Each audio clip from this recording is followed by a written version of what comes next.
Hey, what is happening? My name is Sean Pai, and today I'm here to compare two of the greatest animated shows, Naruto and SpongeBob, and how they are so very similar. I'm not going to be putting them against each other per se, but there will be points just for fun. Alright, let's get into it.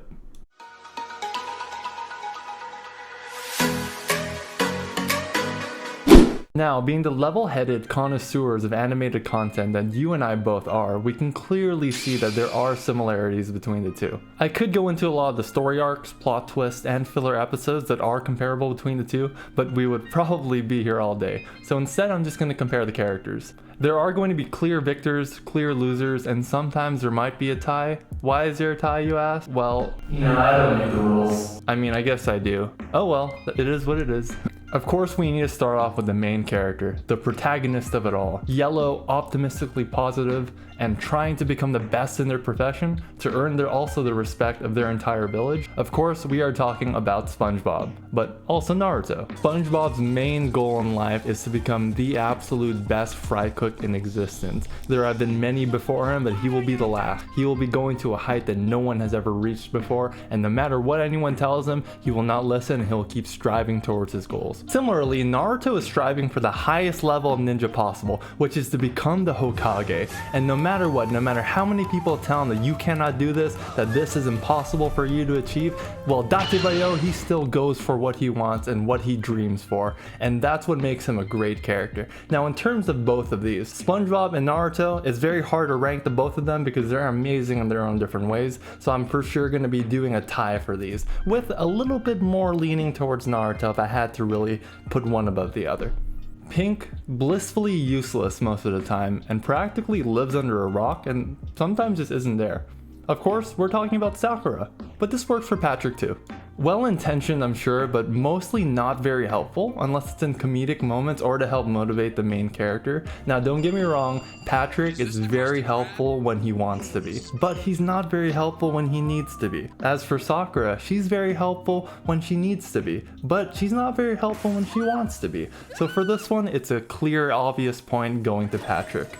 And I'm gonna have a hard time finding a place to put points for Sakura. Now let's talk about Gary the Snail. He's always leaving the village to go do something random, and whenever he fights with the main characters, their disagreements are often legendary. Now you're thinking, I should compare Gary the Snail to Akamaru or some other pet in the Naruto universe, but nope.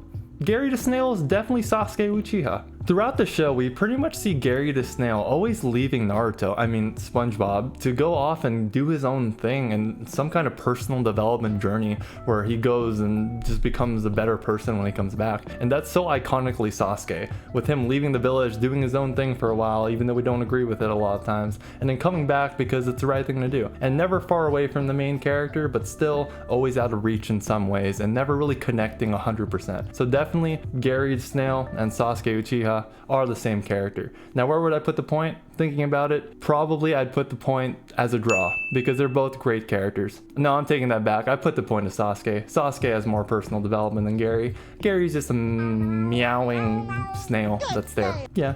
These two characters think that everything is pretty much a drag and just such a hassle and annoyance to do. All they want to really do is just do their own thing. One is to play music and the other one is to sleep pretty much. So these two characters, Squidward, Shikamaru, they're pretty close to the same. You could actually compare Gaara from the original Naruto to Squidward, but while Gaara had a lot of character development and eventually became a nicer person, Squidward pretty much stayed the same throughout the series. The thing I think we like about Squidward the most is just how dang relatable he is to adults, and how he's always falling to misfortune, but it's really funny when stuff happens to him. Although he's not as funny as a character, Shikamaru's character growth is absolutely incredible. He went from someone who didn't really care about anything to someone who helped mold the future youth of the Leaf Village. Even during the third grade ninja war, he was there to help strategize and collect intel, and he was invaluable. So overall, in terms of character, I just think Shikamaru has more definition, so he has to get the point here. Now let's talk about the person that plots the most schemes during their free time and has an organization or person nearby just in case he needs their help with something. Now you think I might be talking about Plankton? Well, you're right right, but you're wrong. I'm talking about Danzo. Throughout the show, we're always seeing Danzo in the back alleys and shadows, plotting to steal the secret formula. Plotting to steal the Leaf Village and become the Hokage. This is very similar to Plankton, who in their free time is always plotting to find a way to get into the Krusty Krab. So obviously, Plankton and Danzo are basically the same character. Another point of similarity, Danzo has the Anbu Foundation, and he also has Tsunade as his assistant. As for Plankton, Plankton has a chum bucket, and Plankton also has Karen, and so they both have organizations behind them, and they both have assistants, which basically means that they are closer to the same character than we think. Therefore, Plankton is Danzo confirmed. Ranking one above the other, Danzo just did not have as much character depth and relatability, and I just didn't like him as a character. I felt he was very flawed in ways that weren't great, and he was just a pain to watch, and I didn't like most of his scenes. As for Plankton, Plankton felt a lot more relatable in very chaotic ways, and Plankton was just that villain that you cheered for because of how committed he was to his cause, and no matter what, he still kept trying to go after it, even when everything was always futile. He's basically like Team Rocket, but for SpongeBob. And so Plankton gets the point here. Point to Plankton. Now, probably my most favorite comparison of the entire video, the person that practically lives for money and does anything that they can to snatch that big paycheck. That's right, I'm talking about Kakuzu. But also similarly, I'm talking about Mr. Krabs. In the Akatsuki, Kakuzu has someone who's always by his side. Someone who benefits greatly from his money, but also gets hurt somehow in every episode. Now, I'm talking about Hidan. And similarly with Mr. Krabs, we can talk about Pearl. Pearl is basically like Hidan, cheery, optimistic in their own way, and getting hurt quite often. They are very similar characters. Ranking Mr. Krabs and Kakuzu, this is a definitely clear winner for Mr. Krabs. Now, while Kakuzu has a very interesting character and also really likes money and goes after it in any way he can, Mr. Krabs feels like he has a bit more depth in the odds and lengths that he's going to go to for a single penny. Mr. Krabs did sell SpongeBob's soul to the Flying Dutchman for 62 cents, all the money in his pocket. And you know what? That greedy piece of evil is something that I admire. So let's go, Mr. Krabs, you are getting this point for your team. Sandy Cheeks is a ball buster. She gets shit done. She takes no sass at all, but can dish it out all the same. Similarly, Temari is also high-spirited, stoic, blunt, and takes no sass, but is one of the sassiest characters, especially during the tuning exam. So 100% Temari, Sandy, they are the same character here. There was one episode in SpongeBob where Sandy was so similar to Gaara, she basically went into full QB mode. And that was during the hibernation scene when Naruto when SpongeBob got locked with Patrick inside the dome, and then she basically became a monster. So that's another good comparison too, but I'm gonna stick with the Temari comparison for now. We gotta give Sandy a lot more credit. She did go out of the water onto dry land to save the crew from a bunch of seagulls that were ripping them apart. So I think that's definitely noteworthy there. When I think of Temari, the only few things that come to mind was when she was fighting Shikamaru in the tuning exams, when she was beating up children like Konohamaru in that one episode, and also when she badassly, I'll admit, confronted Madara during the Great War. So I think she's okay as a character. I think I might reluctantly have to give a point to Sandy here, just because of her character consistency and how diversely unique she felt as a character within SpongeBob. So point here goes to Sandy. Now let's talk about muscle fitness, big boy flex king, always working hard champion, Larry the Lobster, and also Might Guy Sensei.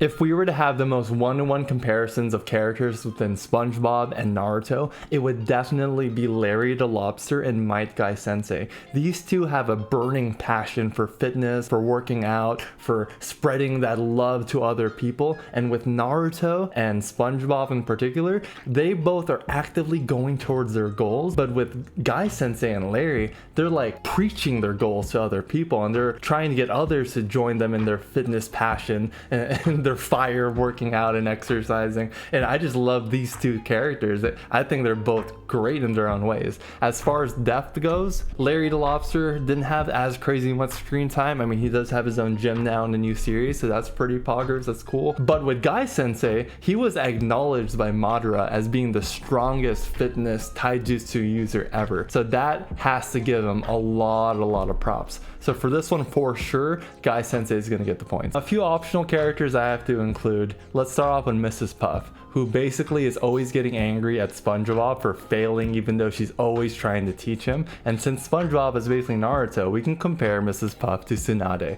They also share a lot of similarities. They're both very firm, direct, and knowledgeable in everything that they do. So this is a pretty easy comparison. But when comparing the two, I definitely have to give the points to Tsunade, just because she has so much more depth than Mrs. Puff. Mrs. Puff is always just stuck at the boating school, and you sometimes see her when you're walking around the city, but other than that, that's her entire character. Tsunade, she has a boatload of arcs. She's the granddaughter of one of the first Hokages, and she's just an incredible ninja. So we're giving a point to Tsunade, and this one, better character.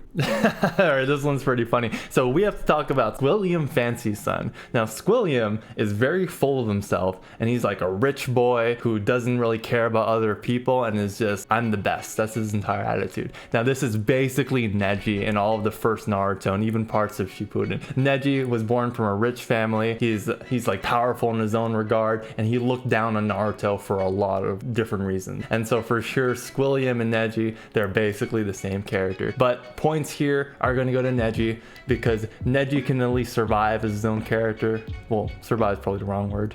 But Neji's a great character. Squilliam kind of needs Squidward and other supporting character, otherwise he's out of place. So Neji gets a point. This was a very close battle, closer than I thought it would be actually. And based from the 5 to 6 point score, I'm gonna have to give it a Naruto. Naruto is just a tiny bit better than SpongeBob, although very arguable. I can't wait to hear your comments down below if you agree or disagree, or what you thought about the characters that I compared. Anyways, this is the first time I've done a video like this. If you did enjoy it, please let me know in the comments down below. This is all just for fun, and I would love to do more of these kind of videos for different topics as well. If you have anything you want to recommend me to do, drop it down below and I'll give it a look. Thank you so much for watching. Really appreciate your time. If you could, hit that subscription button down below, click that bell, and leave a like and comment so I know you watched it. As always, thank you so much for watching. Take care. Peace.